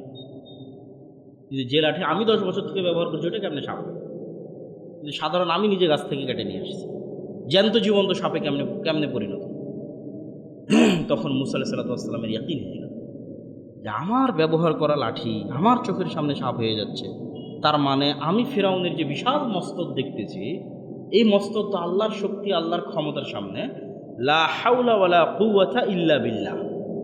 ফেরাউনের মসনদ আল্লাহর শক্তি, আল্লাহর ক্ষমতার সামনে দুর্বল না। ফেরাউনের মসনদ আল্লাহর শক্তি, আল্লাহর ক্ষমতার সামনে কমজোর না। এটা বলা হয় ফেরাউনের শক্তি, সামর্থ্য আল্লাহর ক্ষমতা এবং শক্তির সামনে জিরো। বলেন আল্লাহু আকবার। দুর্বল নয়, কমজোর নয়, জিরো, কোনো মার্কই নাই, কোনো নাম্বারই নাই। এটা হলো লা হাওলা ওয়ালা কুওয়াতা ইল্লা বিল্লাহর অর্থ। এটা মুসা আলাইহিস সালামের কালবে যেই দিন তৈরি হবে, ওই দিন মুসা ফেরাউনের সামনে দাঁড়াতে পারবে। এটার নাম ঈমান বিল গায়বে ইয়াকিন। এইটা যতদিন মুসলমানদের অন্তরে তৈরি না হয়েছে, ততদিন ও গায়েবের রাস্তায় চলতে পারেনি। যেই গায়েবের রাস্তায় বিজয় নির্ধারিত আছে, তখন কি মনে করবে যে না, আমাকে তো মন্দির পাহারা দিয়ে ক্ষমতায় যেতে হবে। কেন? তখন মাথার মধ্যে আছে কি দুনিয়াবী রাস্তা, গায়েবের রাস্তা ভুলে গেছে, গায়েবের উপর ইয়াকিন হারিয়ে গেছে। যে দুনিয়ার রাস্তাতেই আমাকে ক্ষমতায় যেতে হবে। দুনিয়ার রাস্তায় ক্ষমতায় যেতে হলে হিন্দুদের মন্দির আমাকে পাহারা দিতেই হবে। আর ঈমান বিল গায়েবে ইয়াকিন থাকলে গায়েবের রাস্তা খুঁজবে। গায়েবী মদদ ছাড়া মুসলমানদের বিজয় অতীতে কোনোদিন হয়নি, ভবিষ্যতে কোনোদিন হবে না, ফুল স্টপ। এবং এই কথাকে কোনো দলিল দিয়ে কোরআন এবং হাদিসের কেউ উল্টিয়ে ধরতে পারবে না। আমি তো দলিল সামনে দিব যে মুসলমানদের বিজয় দুনিয়ার শক্তিতে অতীতে কোনোদিন হয়নি, ভবিষ্যতে কোনোদিন হবে না। মুসলমানদের বিজয়ের একমাত্র রাস্তা আল্লাহর গায়েবী মদদ, একমাত্র একটাই রাস্তা, দিয়ে ফুল স্টপ। আর 2 নম্বর 3 নম্বর কোন রাস্তা নেই। তাহলে মুসা আলাইহিস সালাতু ওয়াস সালাম ফিরআউনের সামনে দাঁড়ানোরই কথা নয়। সেখানে মুসা আলাইহিস সালাম বিজয় হয়ে গেল আর ফিরআউন ডুবে গেল। দুনিয়ার শক্তিতে না গায়েবী মদদে? গায়েবী মদদে। মুসা আলাইহিস সালাতু ওয়াস সালাম যখন সমুদ্র পার হয়ে গেল, তখন আল্লাহ বলছে জেরুজালেমে যুদ্ধ করতে হবে। আমি লম্বা ঘটনায় যাচ্ছি না, শুধু আমাদের পয়েন্ট ধরার জন্য, ঈমান বিল গায়েবে ইয়াকিন, পয়েন্ট ধরার জন্য। জেরুজালেমে যুদ্ধ করতে হবে। তো বানু ইসরাইল কি বলল? কানু ফিহা কওমান জাব্বারিন লান নাদখুলাহা হাত্তা ইয়াখরুজু মিনহা। বলছে জেরুজালেমে যুদ্ধের কথা কেমনে বলো মুসা? জেরুজালেমে 50 তালার দেহের অধিকারী, 100 তালা দেহের অধিকারী জাতিরা বসবাস করে। কওমান জাব্বারিন, যাদের পাশে দাঁড়ালে আমরা পিঁপড়ার মতো হয়ে যাব। এদের সাথে আবার যুদ্ধ হয় নাকি? ইযহাব আনতা ওয়া রাব্বুকা ফাকাতিলা, তুমি আর তোমার আল্লাহ গিয়ে যুদ্ধ করো। তাহলে দুনিয়ার লজিকে জেরুজালেম মুসার বানু ইসরাইল জয় করতে পারবে না। কিন্তু 2 জন মানুষ যাদের অন্তরে ঈমান বিল গায়েব ছিল, যারা গায়েবে ইয়াকিন রাখত, এই 2 জন বলল আল্লাহ যেহেতু আদেশ করেছে যুদ্ধ করো, আল্লাহর উপর ভরসা রাখো, তোমরা ঢুকতেই বিজয়ী হয়ে যাবে। বলেন আল্লাহু আকবার। কোরআনের আয়াতের অনুবাদ করতেছে। তো তারপরেও তারা রাজি হলো না। 40 বছরের আযাব চলে আসলো। 40 বছরের আযাবের মধ্যে মুসা আলাইহিস সালাম মারা গেল। পরবর্তী নবী হলো ইউশা বিন নুন। উনি ওই 2 জনের একজন, যিনি গায়েবে ইয়াকিন রাখতেন। ইউশা বিন নুন জাতিকে বলল ভুল হয়ে গেছে, তওবা ইস্তেগফার করো, চলো যুদ্ধ করতে হবে। যুদ্ধ শুরু হলো এই কওমান জাব্বারিনের বিরুদ্ধে, যাদের এক একজনের দেহের উচ্চতা 100-200 তালার সমান, 50-60 তালার সমান। এই জাতির বিরুদ্ধে যুদ্ধ চলতেছে। যুদ্ধ করতে করতে শুক্রবার বিকেলবেলা, সূর্য ডুবলেই শনিবার শুরু হবে। মুসা আলাইহিস সালামের দিন অনুযায়ী যুদ্ধ বন্ধ করতে হবে, যুদ্ধ নিষিদ্ধ। ইউশা বিন নুন দেখতেছে যে এখন আমরা জিতার কাছাকাছি, আর 2-3 ঘন্টা 5-6 ঘন্টা যুদ্ধ করলে জিতে যাব। ইউশা বিন নুন বলছে আল্লাহ আপনি সূর্যকে থামিয়ে দেন। কোন মানুষের মাথায় এটা আসতে পারে যুদ্ধের মাঠে যে আমার আজকের যুদ্ধ শেষ করতে আর 3-4 ঘন্টা লাগবে, অতএব সূর্যকে থামিয়ে দিই? ছেলে খেলামো কথাবার্তা, যে মাথার মধ্যে আসাইতে সম্ভব নয়। আসবে যার ঈমান বিল গায়েবে ইয়াকিন আছে, যে গায়েব ভালো করে জানে। যে গায়েব জানে না ও তো যুদ্ধই করতে যেতে চায়নি, বলছে কওমান জাব্বারিন আছে, আমরা যুদ্ধ করব না। আর যার গায়েবে ইয়াকিন আছে ও তো যুদ্ধ করছে, যুদ্ধের মাঠে ওর মাথায় কাজ করতেছে যে যুদ্ধ বিজয় করতে হলে এখন সূর্য থামাতে হবে। কেমনি সম্ভব যেটা মানুষের মাথায় কাজ করে? তারপর আল্লাহকে বললো আল্লাহ সূর্য থামিয়ে দেন। পৃথিবীর ইতিহাসে আল্লাহ প্রথমবারের মতো সূর্যকে থামিয়ে দিলেন। বলে আল্লাহ, কি পরিমাণ গায়েবে ইয়াকিন থাকলে এটা হতে পারে? এখন বলেন ইউশা বিন নুন জেরুজালেম বিজয় করলো দুনিয়াবী শক্তিতে না গায়েবের মদদে? দাউদ এবং তলুত যুদ্ধের জন্য বের হয়েছে, এটাও জেরুজালেম বিজয়, ফিলিস্তিন বিজয়ের যুদ্ধ। আল্লাহ বলছে সামনে নদী আছে, এই নদীতে কেউ পানি পান করতে পারবে না, বিনা পানি পান করে পার হতে হবে। বিনা পানি পান করে পার হয়েছে 300+ সামথিং, 310, 12, 13। এরা যখন পানি পান না করে পার হয়েছে, পার হওয়ার পর দেখে জালুতের বিশাল বাহিনী, লক্ষাধিক বাহিনী, আর বিপরীতে মাত্র 300 জন। তো ওই দিন ওরা মুখ দিয়ে যা উচ্চারণ করেছিল তা আল্লাহ কোরআনে উল্লেখ করেছে। আল্লাহ কোরআনের আয়াত বলতেছে আপনাকে, কোরআনের বাক্য, লা তাকাতা লানাল ইয়াউমা বিজালুতা ওয়া জুনুদিহি। ওরা ওই দিন নদী পার হয়ে বলেনি যে আজকে জালুতের বাহিনীর তুলনায় আমরা দুর্বল, এটা বলেছে জালুতের বাহিনীর তুলনায় আমরা কিছুই না। লা তাকাতা লানা, আজকে আমাদের কোনো শক্তি নাই। এই যুদ্ধ কেমনে হবে? এই যুদ্ধ হওয়ার কোনো পসিবিলিটি নাই, কোনো সম্ভাবনাই নেই, যুদ্ধই হবে না। তখন যাদের গায়েবে ইয়াকিন ছিল তারা বলল, কোরআনের আয়াত, কাম মিন ফিআতিন কালিলাতিন গালাবাত ফিআতান কাসীরাতাম বিইজনিল্লাহ। কত দুর্বল জাতিকে আল্লাহ জিতিয়ে দিয়েছে, জয়লাভ করিয়ে দিয়েছে শক্তিশালী জাতির উপর আল্লাহর সাহায্যে, আল্লাহর দয়ায়। বলেন আল্লাহু আকবার। তো দাউদ আলাইহিস সালাম তলুত যুদ্ধ করলো, 300 জন্য লক্ষাধিক মানুষকে পরাজিত করে দিল, যে জেরুজালেম পুনরুদ্ধার করলো। দুনিয়ার শক্তিতে না আল্লাহর গায়বী মদদে? মুহাম্মদ সাল্লাল্লাহু আলাইহি ওয়াসাল্লাম যেদিন বদরে, মুহাম্মদ সাল্লাল্লাহু আলাইহি ওয়াসাল্লাম যেদিন উহুদে, মুহাম্মদ সাল্লাল্লাহু আলাইহি ওয়াসাল্লাম যেদিন খন্দকে। আজকের গাজার মুসলমানেরা ইসরায়েলের তুলনায় অত দুর্বল নয়, আজকের বাংলাদেশের মুসলমানেরা ভারতের তুলনায় অত দুর্বল নয়, আজকে সারা বিশ্বের মুসলমানেরা আমেরিকার তুলনায় অত দুর্বল নয়। যেই দিন মুহাম্মদ সাল্লাল্লাহু আলাইহি ওয়াসাল্লাম খন্দকে, ওই দিনই যত দুর্বল। কেননা বদর আর উহুদে 1000, 1200, 2000 করে কাফেররা জমা হয়েছে, আর খন্দকে 10,000 জমা হয়েছে। বদর আর উহুদে শুধু মক্কার কাফেররা জমা হয়েছে, খন্দকে সারা আরবের কাফেররা জমা হয়েছে। আর মুহাম্মদ সাল্লাল্লাহু আলাইহি ওয়াসাল্লামের মদিনাতে মুনাফিক আছে 300টা, আর ইহুদি গোত্র আছে 3টে, বানু কুরাইজা, বানু কায়নুকা, বানু নাজির। এই 3টে আবার ভিতর থেকে বাহিরের সাথে চুক্তি করেছে যে তোমরা কোনো মতে ফালাও, আমরা তোমাদের সাথে আছি, ফালাতে পারলেই আছে। তাহলে একে তো ইহুদিরা নাই, দ্বিতীয়ত 300 মুনাফিক নাই, তাহলে সাথে আছে সর্বোচ্চ 500 মানুষ, 500 থেকে 700। আর বাহিরে মদিনা ঘেরাও করে আছে 10,000 মানুষ। তাহলে খন্দকে মুহাম্মদ সাল্লাল্লাহু আলাইহি ওয়াসাল্লাম, দুনিয়ার কোনো লজিকে বদর উহুদ খন্দকে মুহাম্মদ সাল্লাল্লাহু আলাইহি ওয়াসাল্লাম জিতবে এটা অসম্ভব, কোনো চান্স নাই জেতার। একটা রাস্তা আছে, ওটাই মুসলমানদের বিজয়ের রাস্তা। এটা কি? আল্লাহর গায়েবী মদদ। এটা ফুল স্টপ। মুহাম্মদ সাল্লাল্লাহু আলাইহি ওয়াসাল্লামের আল্লাহর গায়েবী মদদ ছাড়া বিজয় হয়নি। তুমি আপনি কে? আমি তুমি কে? মুহাম্মদ সাল্লাল্লাহু আলাইহি ওয়াসাল্লাম একটা যুদ্ধে আল্লাহর গায়েবী মদদ ছাড়া জিততে পারেনি। একটা যুদ্ধে মনে করেছিল সাহাবীরা যে আজকে আমরা দুনিয়াবী শক্তিতে বেশি পাওয়ারফুল, ওটা হুনাইনের যুদ্ধ, মক্কা বিজয়ের পর। ওই দিন সাহাবীদের সংখ্যা 12,000। জীবনে কোনোদিন এত সাহাবীরা চোখেই দেখে। 300 জন্য যুদ্ধ করেছে বদরে, সেখানে হুনাইনে 12,000। তো যখন বদরে দুর্বল ছিল, ভরসা আল্লাহর উপর। উহুদে দুর্বল ছিল, ভরসা আল্লাহর উপর। খন্দকে দুর্বল ছিল, ভরসা আল্লাহর উপর। হুনাইনে যখন দেখেছে নিজেরাই 12,000, আল্লাহর উপর ভরসা ভুলে গেছে। বলছে আমরাই তো পার করে দেবো, এবার জিতে যাবো ইনশাল্লাহ। আর ওই শুরুতে আর জিততে পারেনি। মুহাম্মদ সাল্লাল্লাহু আলাইহি ওয়াসাল্লামকে নিজে ঘোড়া থেকে লাফ দিয়ে নামে বলতে হয়েছে আনাবনা আব্দুল মুত্তালিব আনান নবী লা কাযিব। তারপরে অসংখ্য বক্তব্য, চিৎকার, সব সাহাবী পালিয়ে যাচ্ছে, 12,000-এর মাজমা পালিয়ে যাচ্ছে। তো যেই দিন নিজের উপর ভরসা করেছে, দুনিয়ার শক্তির উপর ভরসা করেছে, ওই দিন পরাজয়। তাহলে মুসলমানদের বিজয়ের একমাত্র একটাই রাস্তা, সেটার নাম আল্লাহর গায়েবী মদদ। এখানেই ফুল স্টপ। গায়েবী মদদ অর্জন করার যে যোগ্য হবে, আল্লাহ ওকে বিজয় দিবে। যে যোগ্য হবে না, ও দুনিয়ার রাস্তায় হাজার চেষ্টা করুক, ওর নামে ইসলামের বিজয় হবে না, ওর নামে ইসলামের বিজয় হবে না। গায়েবের রাস্তা জানতে হবে যে কিভাবে ইসলামের বিজয় হবে। ওটাই ইসলামের বিজয়ের একমাত্র রাস্তা, ওটাই নবীদের রাস্তা, ওটাই নবীদের রাজনীতি। সম্মানিত উপস্থিতি, তাহলে 1 নম্বর পয়েন্ট শেষ করে দিই, ঈমান বিল গায়বে ইয়াকিন। এবং গায়েবী মদদ কিভাবে পাওয়া যাবে তার সূত্র জানতে হবে। সূত্র নাম্বার 1, ন্যায়পরায়ণতা, সত্যবাদিতা, আমানতদারিতা। এটা হচ্ছে নেতৃত্বের বিকাশ। এই মোবাইলের অপর পিঠ আর এই পিঠ। এই পিঠ যদি গোলামি হয় তাহলে এই পিঠ নেতৃত্ব, এই পিঠ যদি নেতৃত্ব হয় এই পিঠ গোলামি। আমি আপনি গোলাম আছি মানে নেতা নই, নেতা হয়ে যাব মানে গোলাম থাকবো না। তাহলে গায়েবের সূত্র অনুযায়ী নেতাকে, গায়েবের সূত্র অনুযায়ী নেতা সে যে সত্য বলে, আমানতদার, ন্যায়পরায়ণ, ধৈর্যশীল।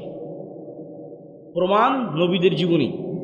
মুহাম্মদ সাল্লাল্লাহু আলাইহি ওয়াসাল্লামকে আল্লাহ আলাদা করে শিখায়নি যে মুহাম্মদ তুমি আজ থেকে মিথ্যা বলিও না। সালাত শিখিয়েছে 52-53 বছর বয়সে। সিয়াম হজ শিখিয়েছে 53-54 বছর বয়সে। হিসাব আছে। আর ঈমান বিল গায়ব শিখেছে শুধু 13 বছর যাবৎ মক্কায়। 40 বছর থেকে নিয়ে পুরো 13 বছর তাওহীদ শিখিয়েছে, সালাত, সিয়াম, হজ, যাকাত নয়। আর বাকি 40 বছর জন্মগত সত্য বলে। কেন জন্মগত সত্য বলে এটা বুঝতে হবে। ইব্রাহিমের 2 সন্তান, ইসহাক, ইসমাইল। ইসমাইল আছে মক্কায়, ইসহাক আছে জেরুজালেমে। ইসহাকের ছেলে ইয়াকুব, ইয়াকুবের ছেলে ইউসুফ। ইউসুফের হাত ধরে সব চলে গেল মিশরে। মিশরে ইউসুফের মৃত্যুর পর সব হয়ে গেল ফেরাউনের গোলাম। 300 বছরের গোলামি। 400 বছর পর মুসা আলাইহিস সালাম সেই গোলামি থেকে বাঁচানোর চেষ্টা করলো। তাহলে 300 বছর গোলামি করতে যায় বানু ইসরায়েলরা মিথ্যা, ধোকা, 2 নম্বরই, জুয়া, চুরি, বাটপারি, যত রাস্তা আছে দুনিয়াতে। কেন গোলামের এটা ছাড়া জীবন চলবে না। 10 জন গোলাম যদি এখানে থাকে, ও একটা রুটির জন্য মিথ্যা বলবে, একটা রুটির জন্য মারামারি করবে, একটা রুটির জন্য আরেকজনকে হত্যা করবে, এটাই গোলামের জীবন। তাহলে 300 বছর ফেরাউনের অধীনে গোলাম থেকেছে বানু ইসরাইল। দিয়ে কী শিখেছে? 2 নম্বরই রাস্তা শিখেছে। আল্লাহ যখন জেরুজালেম বিজয় দিল, দিয়ে বললো মাথা নিচু করে ঢুকিস, তখন ওরা পিছন আগে দিয়ে ঢুকলো। এর নাম নিমক হারাম জাত। আল্লাহ বললো শনিবারের দিন মাছ ধরবি না, বললো ঠিক আছে শনিবারের দিন মাছ ধরবো না। শনিবারের দিন মাছকে আটকে রেখে দিল, রবিবারের দিন মাছ ধরবে। এরকম 2 নম্বর শয়তানি বুদ্ধিওয়ালা জাতি হচ্ছে বানু ইসরাইল, যারা নবীর সন্তান। এই শয়তানি 2 নম্বর বুদ্ধি শিখলো থেকে ফেরাউনের গোলামির কারণে। আর ইসমাইলের বংশধরেরা মুহাম্মদ সাল্লাল্লাহু আলাইহি ওয়াসাল্লাম পর্যন্ত কোনোদিন কারো গোলাম হয়নি। মক্কার কাফের মুশরিকরা কোনোদিন কারো গোলাম ছিল না। কোনো রাজা বাদশাহ এসে কোনোদিন মক্কা দখল করেনি। মক্কার মতো শুষ্ক মরুভূমি কেউ কোনোদিন দখল করেনি। ফলত আবু তালেব কাফের হতে পারে, আব্দুল মুত্তালিব কাফের হতে পারে, মুশরিক হতে পারে, আবু সুফিয়ান কাফের মুশরিক হতে পারে, কিন্তু কারো 1 টাকা মেরে নিয়েছে আর প্রমাণ কেউ কোনোদিন দেখাতে পারবে না। কেন? এরা ইসমাইলের সন্তান, এরা জানেই না যে টাকা মারতে হয়, জানেই না যে মিথ্যা বলতে হয়। আবু সুফিয়ানকে যখন বাদশাহ হিরাক্লিয়াস জেরুজালেমে এটাকে জিজ্ঞেস করেছে, তখন আবু সুফিয়ান কাফের। বদর, উহুদ, খন্দক প্রত্যেক যুদ্ধে মুহাম্মদ সাল্লাল্লাহু আলাইহি ওয়াসাল্লামের মুখোমুখি দাঁড়িয়ে আছে, সেনাপতি, কাফের মুশরিকদের সেনাপতি। তাও আবু সুফিয়ান মিথ্যা বলেন, কারণ মিথ্যা বলা জানেই না। বলবে কিভাবে? জানলে তো বলবে যে মিথ্যা বলতে হয়। এরা হচ্ছে ইসমাইলের সন্তান, কুরাইশ বংশের অধিকারী। এরা কোনোদিন কারো গোলাম ছিল না, ফলত 2 নম্বরই রাস্তা এরা জানে না। আল্লাহর নবী যখন তাওহীদের দাওয়াত নিয়ে আসলো, এরা তাওহীদ রিসিভ করলো। তখন আগে থেকে জন্মগত নেতৃত্ব, সত্যবাদিতা, আমানতদারিতা, ন্যায়পরায়ণতা, তার সাথে যুক্ত হলো তাওহীদ। যে ছোট্ট মক্কা নগরীর নেতারা হয়ে গেল সারা বিশ্বের নেতা। আল্লাহ! কোথায় আবু তালেব কাফের অবস্থায় মৃত্যুবরণ করলো, সে আবু তালেবের ছেলে আলী হয়ে গেল 4র্থ খলিফা। আবু সুফিয়ান মুসলমান হয়ে গেলেন, আবু সুফিয়ানের ছেলে মুআবিয়া। তারপরে উমাইয়া খেলাফত, এইদিকে ভারত, ওইদিকে স্পেন, ওইদিকে আফ্রিকা, ওইদিকে মধ্য এশিয়া, অর্ধবিশ্ব জয় করে ফেলেন। তাহলে গায়েবে নেতা নির্ধারিত হচ্ছে কিভাবে? সত্য বললে, ন্যায়পরায়ণ হলে, আমানতদার হলে নেতৃত্বের যোগ্য, না হলে ক্রস, নেতার নাম থেকে নাম কাটা। তাহলে এখন আমাদের মধ্যে গণতন্ত্র দেওয়াই আছে, সুদী প্রথা চালু রাখাই আছে, যেন কোনো সত্যবাদী, আমানতদার, ন্যায়পরায়ণ নেতা উঠেই আসতে না পারে। কেন? গণতন্ত্রের সিস্টেম এত জঘন্য, এত নিকৃষ্ট। এখানে এক দলের নেতা আর এক দলের নেতার বিরুদ্ধে তো বলবেই। একই আসনের মনোনয়ন প্রার্থী একই দলের একজন আরেকজনের বিরুদ্ধে মিথ্যা বলবে।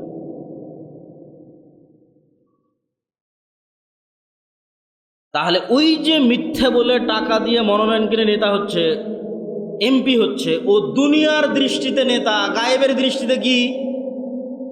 তো বলেন না যে কথা, গায়েবের দৃষ্টিতে কি? গোলাম। গায়েবের দৃষ্টিতে কি? জোরে বলেন, গায়েবের দৃষ্টিতে কি? আরো জোরে বলেন, গায়েবের দৃষ্টিতে কি? গোলাম। তাহলে যে এমপি, মন্ত্রী এই গণতান্ত্রিক ন্যাক্কারজনক সিস্টেমের মধ্যে মিথ্যা বলতে বাধ্য, দুর্নীতি করতে বাধ্য, তাহলে এই 2 নম্বরই দুর্নীতি, মিথ্যার মধ্যে দিয়ে যে নেতা তৈরি হয়ে আসতেছে, ও গায়েবের দৃষ্টিতে গোলাম। তো নেতা হবে কোথায় থেকে? স্বাধীনতা আসবে কোথায় থেকে? গোলাম তৈরি হচ্ছে যে। গায়েবের সূত্রে নেতা আসতে হয়। যদি কালে ভদ্রে একজনও এই গণতান্ত্রিক সিস্টেমের মধ্যে সত্যবাদী, আমানতদার ঢুকে যায়, বাঘের বাচ্চা ন্যায়পরায়ণ ঢুকে যায়, তাহলে ওই যে শরীফ ওসমান হাদির মতো গুলি করে উড়িয়ে দিবে, টিকতে দিবে না এই সিস্টেমে। এই সিস্টেম ওইভাবেই তৈরি করা আছে। এখানে মিথ্যা বলে 2 নম্বরই রাস্তা অবলম্বন করে টিকে থাকতে হবে। আর 2 নম্বরই রাস্তা অবলম্বন করলেই তো আপনি গায়েবের সূত্রে গোলাম হয়ে গেছে। দুনিয়াতে আপনি যত বড় এমপি, মন্ত্রী, মিনিস্টার, প্রধানমন্ত্রী হন, তাতে কি যায় আসে? আপনি 2 নম্বরের রাস্তা অবলম্বন করে প্রধানমন্ত্রী হয়েছেন, তার মানে ভারত, আমেরিকা আপনাকে টাকা দিয়ে কিনে নিতে পারবে, কিন্তু আপনি 2 নম্বর, আপনার মেরুদণ্ড না। আর সুদী প্রথা দেওয়া আছে গোলাম তৈরি করার জন্য। রাসূল সাল্লাল্লাহু আলাইহি ওয়াসাল্লাম বলছে, আল্লাহুম্মা আউযুকা মিনাল মা'সামি ওয়াল মাগরাম, হে আল্লাহ, লোন থেকে বাঁচতে চাই। সাহাবীরা জিজ্ঞেস করলেন, আল্লাহ নবী কেন লোন থেকে বাঁচতে চান? তো লোন থেকে বাঁচতে চাই এই জন্য যে মানুষ যখন লোন নেওয়া শুরু করে, মিথ্যা বলা শুরু করে। এখন আপনাদের এই গোটা চাঁপাইনবাবগঞ্জ সদর উপজেলার মধ্যে যত লোনের মাধ্যম আছে, যত কিস্তির মাধ্যম আছে, যত মা বোন কিস্তিতে টাকা নিয়েছে, তাদের সকলের কাছ থেকে আপনি খোঁজ নিয়ে দেখেন যে কিস্তির জন্য তারা নিজেরা তো মিথ্যা বলেছে, তাদের সন্তান সন্ততিকে পর্যন্ত মিথ্যা বলতে বাধ্য করেছে। এরকম আছে না নাই? তাহলে যখনই মিথ্যা এবং 2 নম্বরই শুরু হয়ে গেছে, তখন এখান থেকে আর নেতা তৈরি হবে না। নেতা তৈরির রাস্তা বন্ধ, শেষ। দুনিয়ার দৃষ্টিতে নেতা আসতে পারে, আল্লাহর দৃষ্টিতে নেতা আসবে না, গোলাম তৈরি হচ্ছে। আর গায়েবের দৃষ্টিতে যতক্ষণ নেতা তৈরি না হবে ততক্ষণ বিজয় আসবে না। কেন মুসলমানদের বিজয় গায়েবের রাস্তায় নির্ধারিত, ইসলামের বিজয়। দরকার নাই বাংলাদেশের মুসলমানদের বিজয়, আল্লাহ তো ঠেকা পড়েনি ইসলাম বাংলাদেশের মুসলমানদের বিজয় করতে হবে। ইউরিদুনা লিইউতফিউ নূরাল্লাহ আল্লাহু মুতিম্মু নূরিহি ওয়ালাউ কারিহাল কাফিরুন। ইসলাম আল্লাহর নূর, আর এই নূর সারা পৃথিবীতে প্রতিষ্ঠিত হবে। কাদের হাত দিয়ে? আল্লাহ কারো মুখাপেক্ষী নয়। আপনি যদি ওই শর্ত, গায়েবের মদত পাওয়ার শর্ত পূরণ করতে না পারেন, আমেরিকার খ্রিস্টানদের আল্লাহ মুসলমান বানিয়ে দেবে, ইউরোপের ইংল্যান্ডের খ্রিস্টানদের আল্লাহ মুসলমান বানিয়ে দেবে। গায়েবের মদত পাওয়ার পূর্ব শর্ত পূরণ করতে হবে।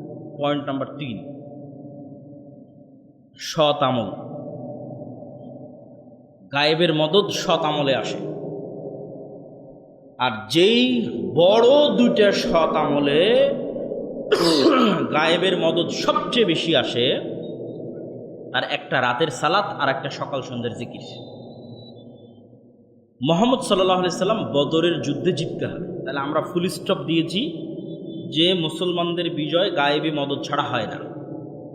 তাহলে মুহাম্মদ সাল্লাল্লাহু আলাইহি সাল্লাম যদি বদরে জিততে চায়, তাহলে মুহাম্মদ সাল্লাল্লাহু আলাইহি সাল্লামের কিসের দরকার বলেন তো? গায়েবের মদতের দরকার। তো গায়েবের মদত আসমান থেকে দুনিয়াতে টেনে আনতে রাতের সালাত আদায় করতে হবে। তো মুহাম্মদ সাল্লাল্লাহু আলাইহি সাল্লাম এমনি রাতের সালাত আদায় করেন, কিন্তু বদরের আগের দিন এত লম্বা সালাত, আবু বকর রাদিয়াল্লাহু তাআলা আনহু পর্যন্ত ক্লান্ত হয়ে গেছে। আল্লাহর নবী হয়েছে, বাস বাস, আর দরকার নাই। তাহলে একজন নবী যার কাছে নিয়মিত ওহী আসতেছে, তিনি গায়েবের সূত্র এত ভালোভাবে জানে যে বদরে যদি আমাকে জিততে হয় তো গায়েবের মদত লাগবে, আর গায়েবের মদত আনতে হলে রাতে আমাকে সালাত আদায় করতে হবে, আর কোনো রাস্তা নাই। এটাই গায়েবের সূত্র। আর বাংলাদেশের মুসলমানেরা মনে করতেছে এরা ইসলাম প্রতিষ্ঠা করবে এক ওয়াক্ত সালাত আদায় না করে, মিছিল করে, মিটিং করে, লিল্লাহে তাকবীর দিয়ে, আর সালাত আদায় না করে এরা ইসলামকে বিজয় করবে। গায়েবের সূত্রে না চললে দুনিয়ার সূত্রে ইসলাম বিজয় হবে না। ঠেকা পড়েনি আল্লাহর তোমাকে যে ইসলাম বিজয় করতে হবে। যেখানে মুহাম্মদ সাল্লাল্লাহু আলাইহি ওয়াসাল্লাম রাতের সালাত ছাড়া জিততে পারতেছে না, তুমি কে বাবা? তুমি কে যে 5 ওয়াক্ত সালাত ছাড়াই জিতবা? গায়েবের মদত পাওয়ার পূর্ব শর্ত পূরণ করতে হবে। যে গায়েবের মদত আসবে কোন রাস্তায়, তার পূর্ব শর্তই সৎ আমল। ফরজ আমল তো করতে হবেই, তার সাথে আরও অতিরিক্ত 2টা আমল লাগবে গায়েবের মদত পাওয়ার জন্য। একটা রাতের সালাত আর একটা সকাল সন্ধ্যার জিকির। সকাল সন্ধ্যার জিকিরের কথা আল্লাহ সুবহানাহু ওয়া তাআলা কোরআন মাজিদে বারবার বলেছেন। ক্বাবলা তুলুউল শামসি ক্বাবলাল গুরুব। সকাল সন্ধ্যা মানে মাগরিবের পরে নয়, সকাল সন্ধ্যা মানে ফজরের পর থেকে সূর্য ওঠা পর্যন্ত, আর সন্ধ্যা মানে আসরের পর থেকে নিয়ে সূর্য ডুবার আগ পর্যন্ত, এটা সন্ধ্যা। আর জিকির কেন পাওয়ারফুল? আওয়াজ সবচেয়ে পাওয়ারফুল। আল্লাহ কুন ফায়াকুন দিয়ে সমগ্র আসমান জমিন পৃথিবী সৃষ্টি করেছে। আওয়াজ, ইসরাফিলের বাঁশির আওয়াজ দিয়ে সমগ্র আসমান জমিন পৃথিবী ধ্বংস করে দিবে। আর এই যে কিছুক্ষণ আগেই তো শুনলেন যে সব তাসবিহ পাঠ করে, এগুলোর আওয়াজ হচ্ছে, আমরা শুনতে পাই আর শুনতে না পাই, সবগুলোর আওয়াজ হচ্ছে। আর এই যে কোরআন মুসলমানদের দেওয়া আল্লাহর সবচেয়ে বড় মুজিজা, মুসা আলাইহিস সালামের লাঠির চেয়ে পাওয়ারফুল, এই জন্য কোরআন শ্রেষ্ঠতম জিকির। তাহলে জিকির কি তৈরি করে? আওয়াজ তৈরি করে। এবং জিকির দোয়া করার চেয়ে শ্রেষ্ঠ। দোয়াতে মানুষের ব্যক্তিগত স্বার্থ থাকে অনেক সময়, আর জিকিরে কিছু থাকে না, শুধু আল্লাহর প্রশংসা, আল্লাহর বড়ত্ব, আল্লাহর মহত্ব। লা ইলাহা ইল্লাল্লাহু ওয়াহদাহু লা শারীকা লাহু লাহুল মুলকু ওয়া লাহুল হামদু ওয়া হুয়া আলা কুল্লি শাইইন কাদির। লা হাওলা ওয়া লা কুওয়াতা ইল্লা বিল্লাহ। সুবহানাল্লাহি ওয়া বিহামদিহি সুবহানাল্লাহিল আযীম। সব আল্লাহর বড়ত্ব, আল্লাহর মহত্ব। শেষ পয়েন্ট হচ্ছে জ্ঞান এবং শিক্ষা।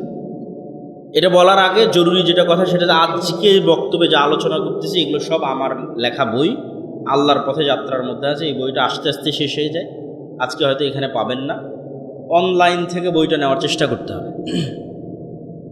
তবে যে বইগুলো পাবেন সেগুলো খুঁজে দেখতে হবে। যেমন মাসিক আল ইসলাম যদি থাকে, রাসূল সাল্লাল্লাহু আলাইহি ওয়াসাল্লামের সালাত, উপদেশ, 1000 প্রশ্ন উত্তরের যদি বইটা থাকে, খুঁজে দেখতে হবে। তাহলে জ্ঞান এবং শিক্ষা, যেটা আমাদের আজকে শেষ পয়েন্ট, আল্লাহ সুবহানাহু ওয়া তাআলা নিজে সবচেয়ে বেশি জ্ঞানী। আদম আলাইহিসসালাতু ওয়াসসালামকে জিন এবং ফেরেশতা দিয়ে সিজদা করানো হয়েছে, আদম আলাইহিসসালাম তাদের চেয়ে সবচেয়ে জ্ঞানী ছিলেন। তলুতকে যখন নেতা বানানো হয় তখন তলুতকে আল্লাহ নেতা বানালেন দাউদ আলাইহিসসালামের যুগে, কেন তলুত জ্ঞানী ছিল। তো পৃথিবীর সিস্টেম তৈরি করা আছে যে জ্ঞানী হবে সে ক্ষমতা পাবে। জ্ঞানী যদি ইহুদির সন্তানও হয় তো ইহুদি ক্ষমতা পাবে, জ্ঞানী যদি খ্রিস্টানের সন্তানও হয় খ্রিস্টান ক্ষমতা পাবে। তাহলে একই সময়ে চাঁপাইনবাবগঞ্জের মুসলমানের যুবকেরা মদ, জুয়া, নেশা, বিড়ি, cigarette, free fire, PUBG, mobile, YouTube, অশ্লীল ভিডিও, যত সময় নষ্টের রাস্তা আছে সেগুলোতে সময় ব্যয় করতেছে। আর ওই একই সময়ে একটা ইহুদির ছেলে, একটা খ্রিস্টান ছেলে অক্সফোর্ড ক্যামব্রিজে বসে জ্ঞান চর্চা করতেছে। এখন আপনি বলেন আল্লাহর দৃষ্টিতে পৃথিবীর ক্ষমতা কে পাবে? মদখোর, জুয়াখোর, না জ্ঞানের চর্চা করছে যে সে? জ্ঞানের চর্চা যে করছে সে। আল্লাহ এই রুলস ব্রেক করবে না, এই রুলস আল্লাহ ভাঙবে না। আপনি যোগ্য হননি যে, আপনাকে আল্লাহর গায়েবী মদত পাওয়ার যোগ্য হতে হবে। তাহলে আপনি বিড়ি, সিগারেট, জুয়া, মদ, নেশা, ফ্রি ফায়ার, পাবজি সময় নষ্ট করে আপনি বলবেন আল্লাহ আমাকে কেন অমুক ধরে মারে, আমাকে কেন এরকম গোলামির জীবন দিলে? জি না, গোলামির জীবন তুমি নিজে আপন করে নিয়েছো। তাহলে গোলামির জীবন, জিঞ্জির ভাঙ্গার শেষ রাস্তা কি? আল্লাহ পৃথিবী তৈরি করেছে এভাবে, জ্ঞান যার ক্ষমতা তার। তো তুমি বাবা যদি গোলামির জিঞ্জির ভাঙতে চাও তাহলে এই যে যত সময় নষ্টের রাস্তা আছে সব সময় নষ্টের রাস্তা থেকে তওবা করে ফিরে এসে বই নিয়ে বসে পড়ো, জ্ঞান অর্জন করো। আর যদি বলো যে না দরকার নাই, তাহলে ওই যে বয়স যখন 30 তখন হয় প্রবাসে গিয়ে কামলা খাটতে হচ্ছে, আর না হয় মিথ্যা ডকুমেন্টস, মিথ্যা পেপার তৈরি করে দালালকে টাকা দিয়ে ভূমধ্যসাগর পাড়ি দিয়ে ইউরোপ আমেরিকায় গিয়ে মিথ্যা কথা বলে, মিথ্যা ওয়াদা দিয়ে, মিথ্যা সিস্টেমে যত মিথ্যার উপর আছে পুরো জীবন শেষ পর্যন্ত মিথ্যা। সবচেয়ে বেশি মিথ্যা বলে আজকের যুগে, সবচেয়ে বেশি মিথ্যা বলার প্রবণতা মুসলমানদের মধ্যে আছে। তার কারণ হচ্ছে গোলামি। আল্লামা ইকবাল লিখেছেন গোলামি মে বদল যাতে হ্যাঁ কওমোं का ज़मीर। গোলামির কারণে জাতির চরিত্র পরিবর্তন হয়ে যায়। গোলামির কারণে যে জাতির চরিত্র পরিবর্তন হয় তার একটা উদাহরণ দিয়ে আজকের বক্তব্যের শেষের দিকে চলে যাব। আমি যখন ইংল্যান্ড থেকে যখন স্পেন এবং ইতালি এবং ফ্রান্স সফর করি, তার আগ পর্যন্ত জানতাম গোটা পৃথিবী চলে ইংরেজি ভাষায়। ইংল্যান্ড থেকে যখন স্পেন, ফ্রান্স এবং ইতালি গেলাম, বিমানবন্দরে এক্সিট লেখা তার ইংরেজিতে খুঁজে পাই না। এরকমও বিমানবন্দর পেয়েছি যেখানে এক্সিট যে ইংরেজি লেখা আছে, কোন দিক দিয়ে যে বের হবো ওইটাও খুঁজে পাই, ইংরেজি নাই। মাথায় ঘুরে গেল, ইংরেজি নাই কেন? এক এক দেশে এক এক ভাষা, তো ইংরেজির তো অস্তিত্ব থাকে। তারপরে যখন ফ্রান্সে গেলাম, ফরাসি, প্রচুর পরিমাণে আফ্রিকান মুসলমানরা আমাদের মদিনাতেও পড়তো। ওদের সেকেন্ড ল্যাঙ্গুয়েজ ফরাসি। কেমনে ওদের সেকেন্ড ল্যাঙ্গুয়েজ ফরাসি? আফ্রিকা এত, এই ফ্রান্সে এত আফ্রিকান মুসলমান কেন? আফ্রিকান মুসলমানদের ভাষা কেন ফরাসি? আর ভারত পাকিস্তান মুসলমানদের ভাষা কেন ইংরেজি? ইংরেজি দিয়ে নাকি সারা পৃথিবী চলে যায়। ইতালি, ফ্রান্স, স্পেন ইংরেজি নাই কেন? জার্মানিতে ইংরেজি নাই কেন? তাহলে আমরা যে নিজের অজান্তে মনে করছি যে ইংরেজি খুব দামি, এটা হচ্ছে গোলামির চিহ্ন বহন করতেছি নিজের অজান্তে। আমি বুঝাতে না পারলে এটা আমার ব্যর্থতা। 190 বছর যেহেতু আমরা ব্রিটিশদের গোলামি করেছি, ওটা অটোমেটিক নিজের অজান্তে বহন করতেছি যে ইংরেজি শ্রেষ্ঠ। ঠিক ওই আফ্রিকার মুসলমানেরা যাদেরকে ফ্রান্স শাসন করেছে, ওরা নিজের অজান্তে বহন করতেছে যে আমাকে ফরাসি শিখতে হবে।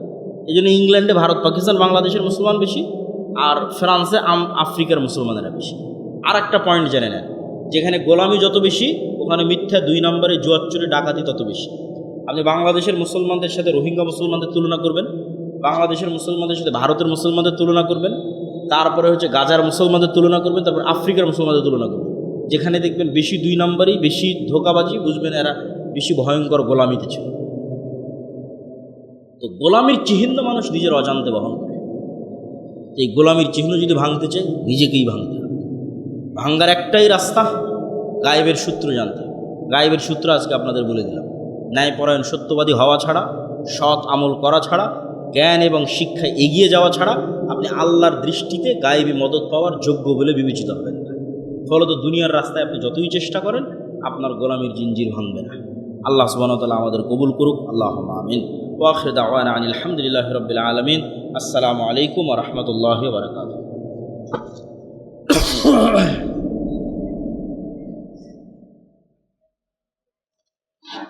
আলহামদুলিল্লাহ,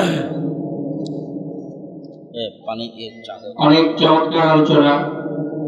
আমরা এই আলোচনা আমাদের অন্তরে গেঁথে আমরা সে অনুযায়ী আমল করার চেষ্টা করবো ইনশাআল্লাহ। এ পর্যায়ে আজকে সম্মানিত সভাপতি আমাদের এই সম্মেলনের সমাপ্তি ঘোষণা করবেন।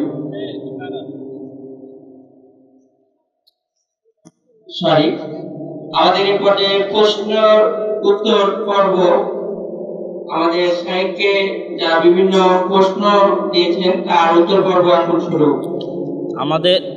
আমাদের বইগুলো হয়তো গাড়িতে আছে, যারা বইয়ের খোঁজ দিতে চান তারা গাড়িতে দেখতে পারেন। দিন কায়েমের সঠিক পথ কি আজকে বলে দিয়েছি, তো দিন কায়েমের সঠিক পথের উপরে আলোচনা করব। আল্লাহর গায়েবী মদত পাওয়ার যোগ্য হতে হবে, এটাই দিন কায়েমের সঠিক পথ। মুসলমান কি কোনো দিবস পালন করতে পারবে?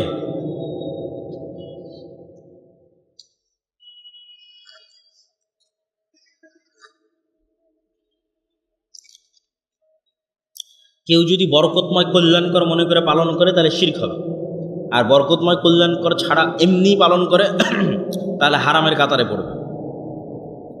শেখ কোনেক ইসলামী দলের নেতারা এগুলো বক্তব্যে আজকে আলোচনা করেছি, শায়েখ এগুলো আজকে আলোচনা হয়েছে। ইমান বিল গায়েব না থাকলে যা হয়, মসজিদে ইমাম খুতবারত অবস্থায় বিভিন্ন রাজনৈতিক সমালোচনা করে, ইসলামের বিধান কি? সব এক প্রশ্ন। 36 নং, মসজিদের ভিতরে এখনও পূর্ণ হয়নি, অন্তত মসজিদ দ্বিতীয় তলায় অথবা তার পাশের রুমে নামাজ পড়া যাবে কি? পড়া যাবে, কোনো সমস্যা নেই। পুরো পৃথিবী মসজিদ। যদি কোনো মহিলা মারা যায় তাহলে তার জানাজার হকদার কি? তার স্বামী না তার সন্তান? এটাও কোনো সমস্যা নেই। পরামর্শ করে, ওসিয়ত থাকলে ওসিয়ত অনুযায়ী, ওসিয়ত না থাকলে পরামর্শ করে একজন করলেই। আমি একজন 22 বছরের যুবক, আমি মাস্টারবেশনে অ্যাডিক্টেড। 17টার পর আমি খারাপ অভ্যাস থেকে ত্যাগ করতে পারি না। আমি অ্যাপসের মাধ্যমে বুক করে রাখি। আমি সর্বোচ্চ